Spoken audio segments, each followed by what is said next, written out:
Hello, and welcome to the podcast called Chat Club. There's only one rule in Chat Club. Everybody talks about Chat Club. I'm your host, Alan Hilchey.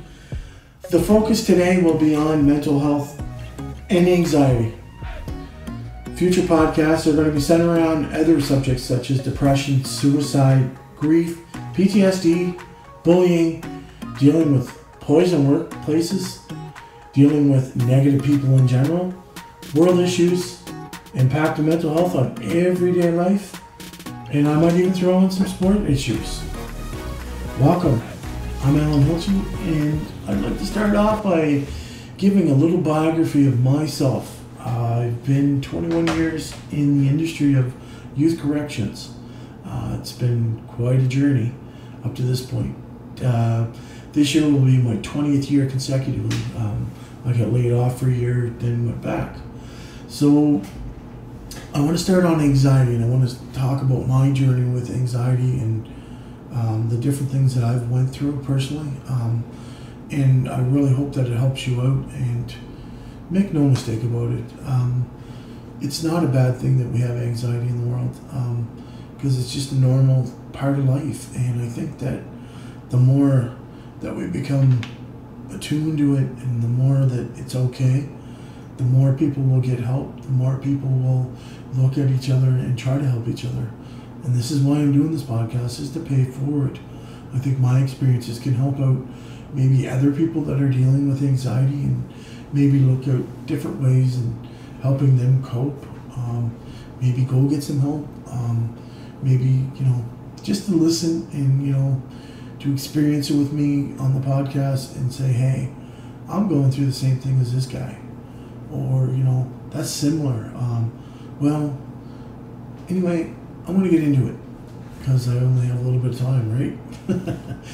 Anyway, I basically started in 1999. I originally started in 98, but I come to 99. I get laid off for a year, then I went back in 99. So this year I will be 20 years consecutively on youth corrections. Now, in our institution, we've had different number of clients. We've had youth, we've had men, we've had adult women, youth, children from 7. It would be from 12 to 17 inclusive, but we also had adult men and women. So we had different stresses. Being flexible at my job is the number one thing. So I want to start about approximately 15 years ago. I started to go through the door, and this is when the youth were there. It was a very, very new place, so the stressors are very high. A lot of new staff. You're dealing with a lot of things. There was a lot of self-harm. There was a lot of, assaults on staff. There was a lot of codes, emergency response, traumatic events. A lot of those happened in my early years. Stuff that a normal person does not see every day, which I do, which is kind of why corrections is looked upon as differently. People look down on correctional officers. They really shouldn't. Here's why. We deal with a lot of people. We correct them. We try to do it the right way. And like every organization, you always see the bad. Always the bad comes out, but you never see the good things that happen. I've seen people change lives. I've seen, clients come out and go there and then come out and be very good in their life and have a good life and have kids. And then I've seen both sides. And, we try to help. We absolutely do. That's our job. And always, no matter what organization the publicly gets viewed, it's always looked upon. You always look at the bad things. You always look at, look at that person did. But you don't look at the countless times that we talk to clients, the times that we sit down and we have, conversations and plant little seeds. And essentially that's what we do. I'm not going to get much into this because that's not what this is about. So I get into corrections. So I started about 15 years ago. I started to get this real pit feeling in my stomach. And the best way to describe it for me was you're in junior high and you see the girl or boy of your dreams and you just start, the butterflies start going in the pit in your stomach. 100% that's what I felt. Definitely with no girl or a boy on the other side of the door. But that's what I felt. And it was such a feeling, an overwhelming feeling.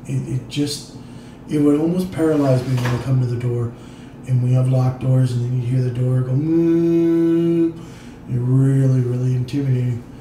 And I would take 2 or 3 breaths, and I'd get myself centered and get myself ready and get ready to jump in through that door and get ready for work. And I had to leave everything behind and focus on what was going to happen. My biggest anxiety was what was going to happen today, how many codes, or who's going to do what or what. There's so many things running through your head.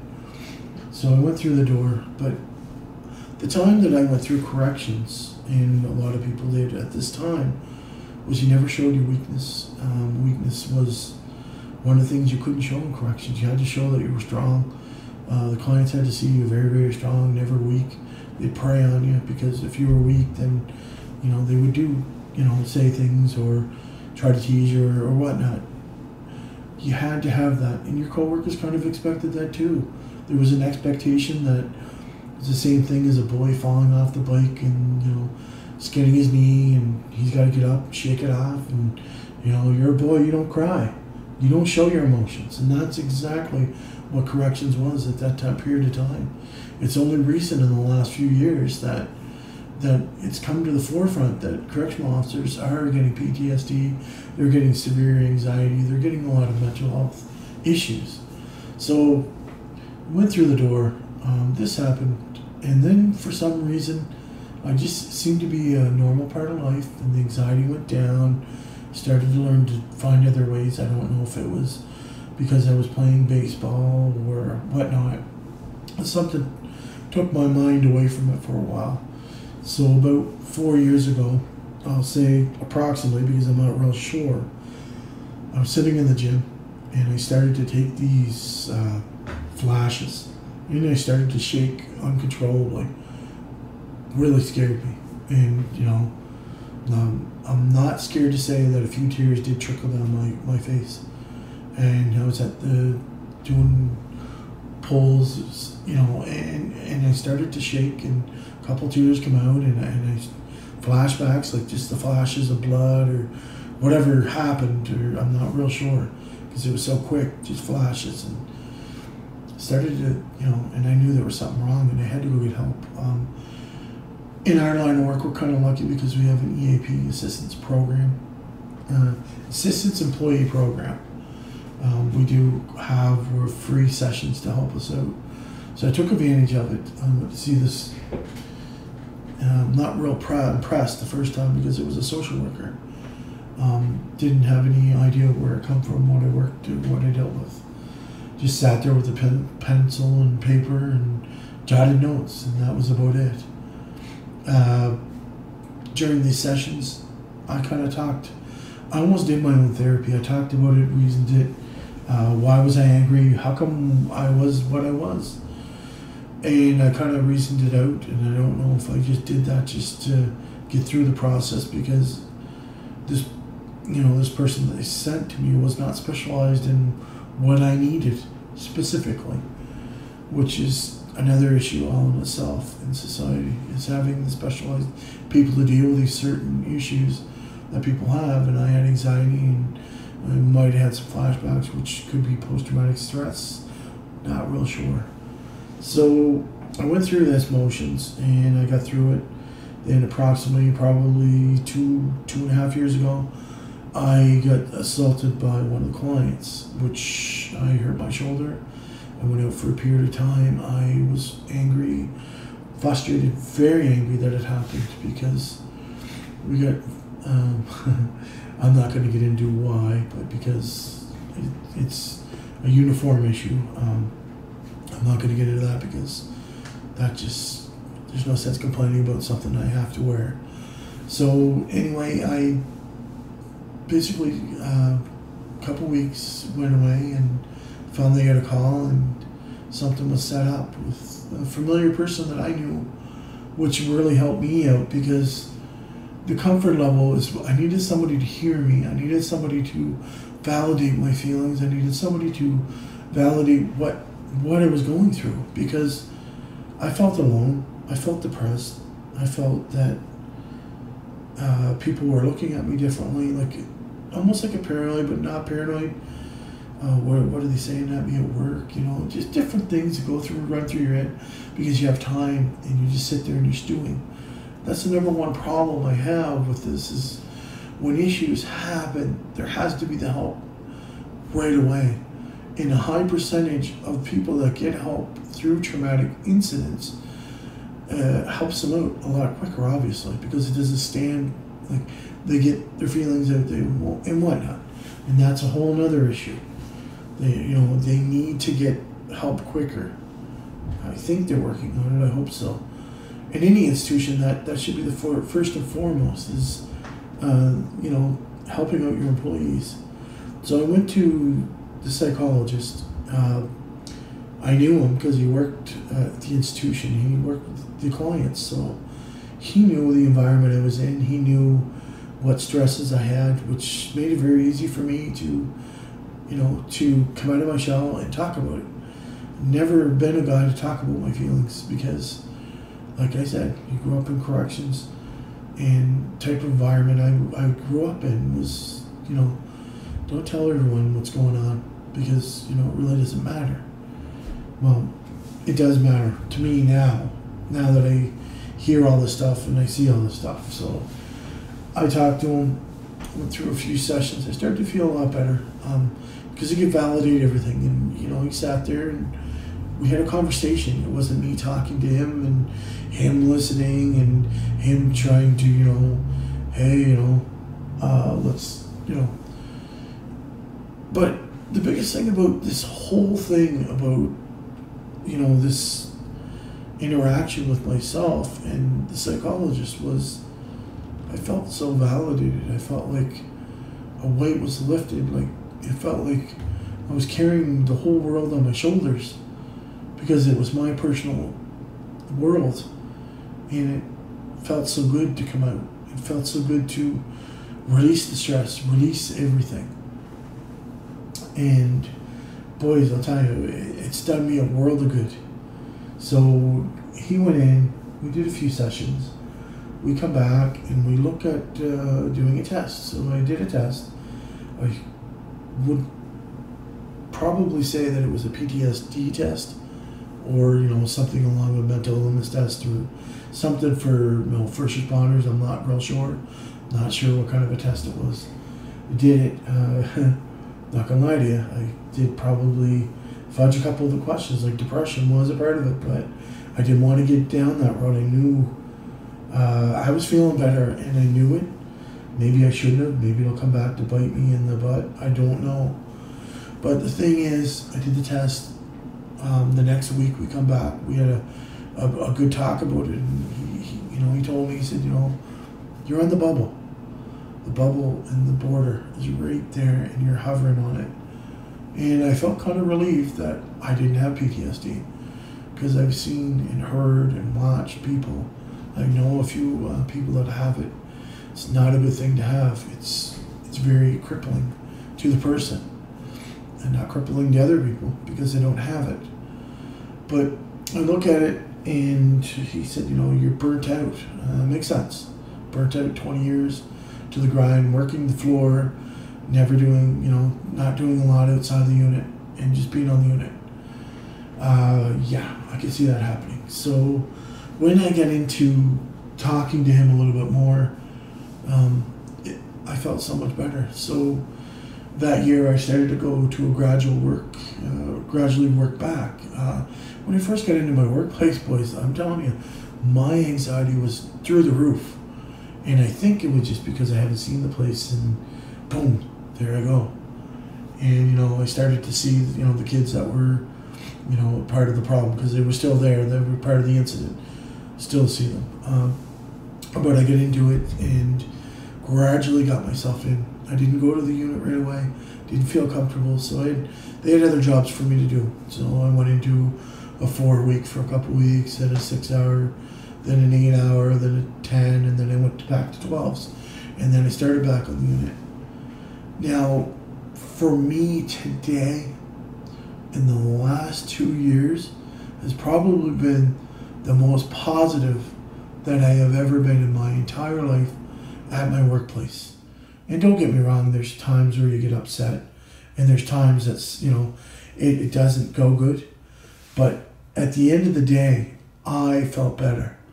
And my story is, it goes further. It gets so much further into, all right, so I go back to work and people start asking me questions. I know some people that are not feeling the very best. You can see it on their face. But I let them come to me and approach me, and I openly talked about it, my whole experience. I never pulled a punch. I said, this is what happened. This is my symptoms, and this is what happened. And I'll tell you something.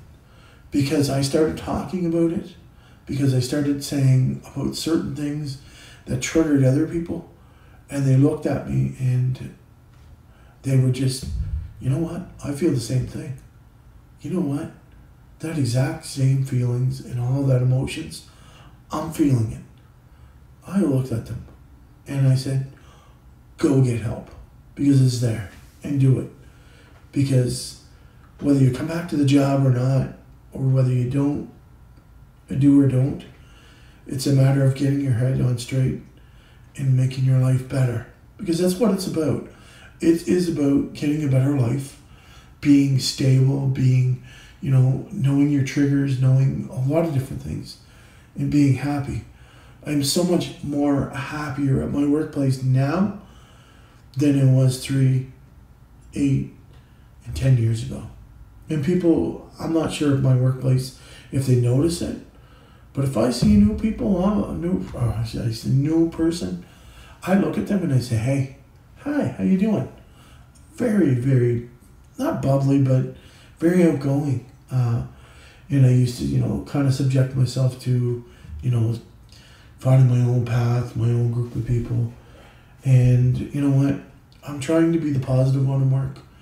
I'm trying to instill another thing in my workplace, that I think hopefully will help. I did a proposal that I'm trying to do, and it's totally about peer support worker. And this peer support worker is a person that they can go to. And in our shift, I wanted a male and a female. So we have 4 shifts, so there's 8 people. But I don't want to limit it to the 2 people on their shift. I want them to be able to go to someone when they feel comfortable. And this could be the issues of mental health issues. It could be anything. It's just that, that experienced person that might have went through it to help them out.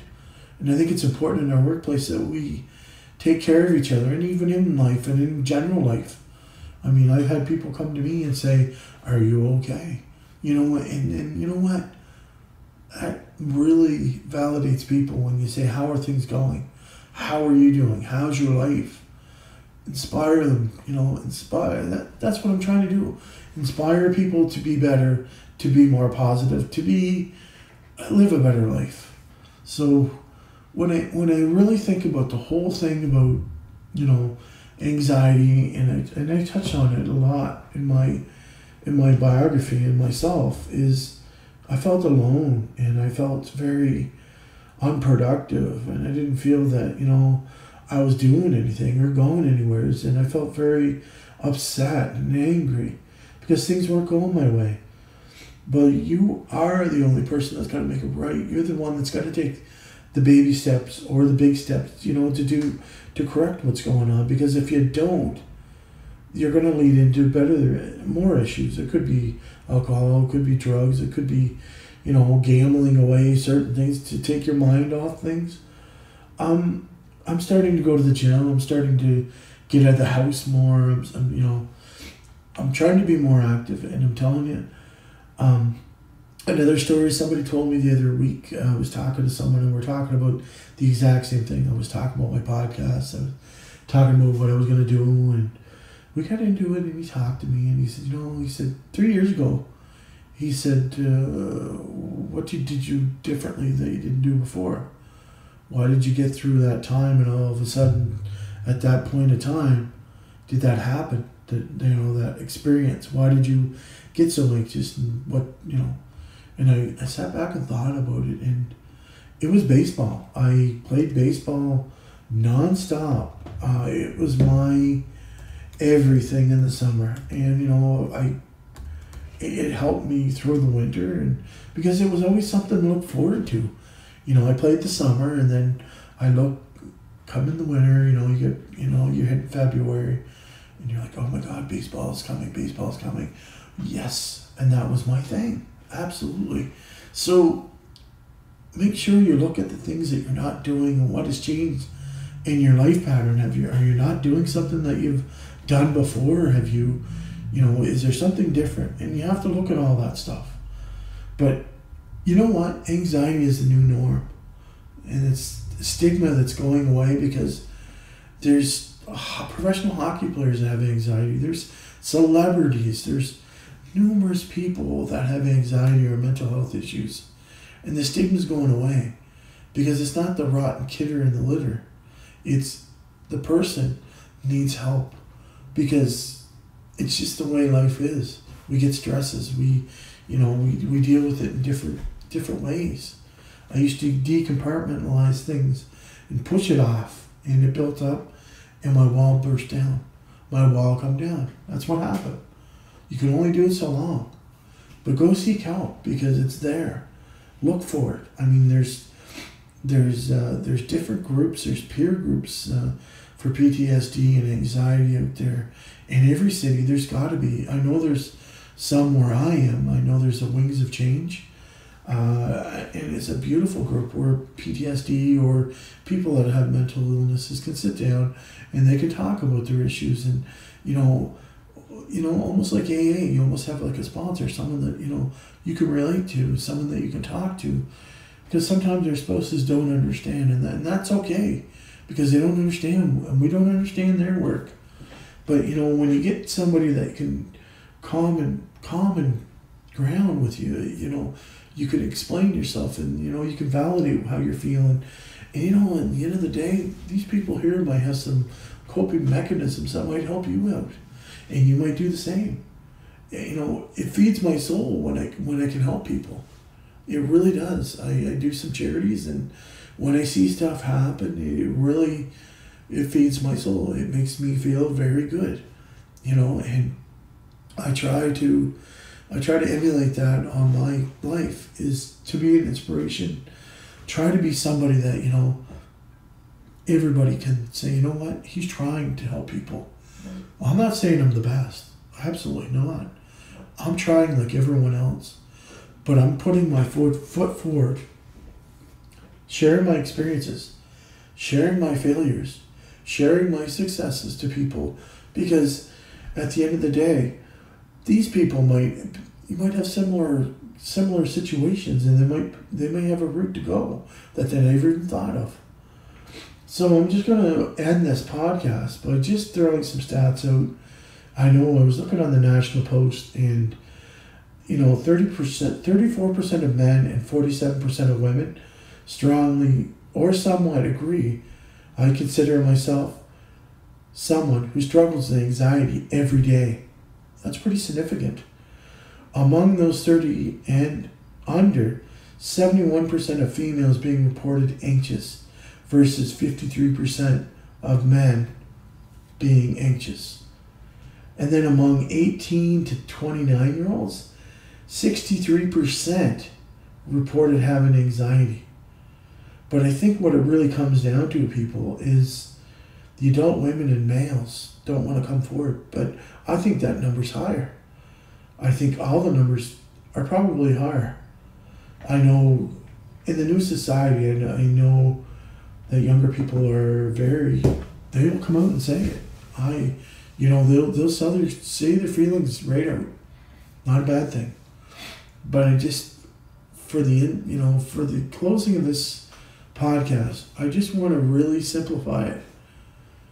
If you have these feelings, go get help.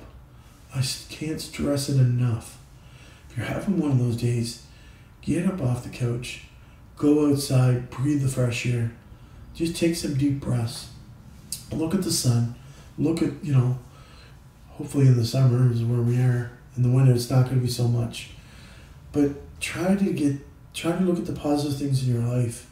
Start, pros and cons, what you need to fix. Write it down on a piece of paper. Figure out what you need to do. Get the steps that you need. Get the help.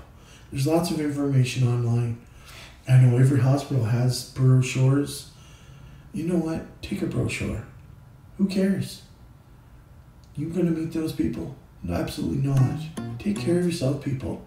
That was what I'm stressing. Take care of yourself. Do the first step. Do the second step. Get the help, because people out there are willing to help. They train their whole life to help. I just wish there was more resources for people that struggle. But again, that's another issue for another day when it comes to resources. Anyway, I'm Alan Hilch, your host. Thanks for listening to Chat Club. Until next time, thanks for listening.